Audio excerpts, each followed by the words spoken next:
ഹരിനാമകീർത്തനം ഭാഗം 25 ശ്ലോകങ്ങൾ 39-40. ആദ്യം തന്നെ ശ്ലോകം 39 വായിക്കാം.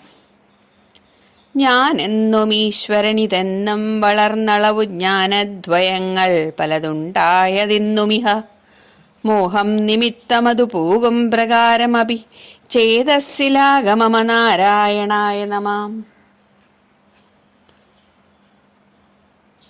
ഞാൻ വേറെ ഈശ്വരൻ വേറെ എന്ന ചിന്ത മായ കൊണ്ടാണ് ഉണ്ടാകുക. ഈ ഒരു അജ്ഞത മാറി മായയാകുന്ന മഹാമോഹം എന്നെ വലയ്ക്കാതെ ജീവനും ഈശ്വരനും ഒന്നാണെന്നുള്ള സത്യം എൻ്റെ മനസ്സിൽ ഉറയ്ക്കണേ നാരായണ എന്നാണ് ഈ ശ്ലോകത്തിൽ എഴുത്തച്ഛൻ പറഞ്ഞിരിക്കുന്നത്. ഇനി ശ്ലോകം 40 വായിക്കാം.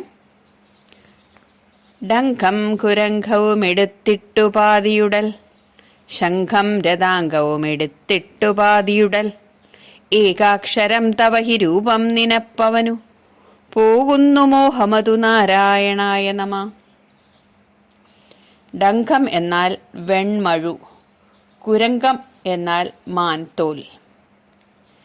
ഇവയൊക്കെ ധരിച്ച പരമേശ്വരൻ പാതിയുടലായും ശംഖും ചക്രവും ധരിച്ച മഹാവിഷ്ണു പാതിയുടലായും ചേരുന്ന ആ ശങ്കര നാരായണ സ്വരൂപം മനസ്സിൽ ധ്യാനിക്കാൻ കഴിഞ്ഞാൽ നമുക്ക് ശിവനും വിഷ്ണുവുമെല്ലാം ഒരേ സ്വരൂപമാണെന്ന് ഉറപ്പിക്കാൻ കഴിയും.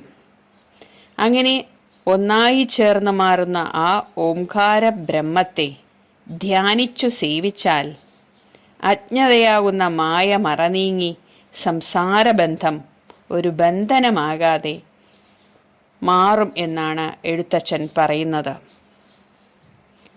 അങ്ങനെ ധ്യാനിക്കാൻ എനിക്ക് അവസരമുണ്ടാക്കി തരണേ ഭഗവാനെ എന്നാണ് അദ്ദേഹം നാരായണനെ നമസ്കരിച്ചുകൊണ്ട് ഈ ശ്ലോകത്തിൽ പറഞ്ഞിരിക്കുന്നത്.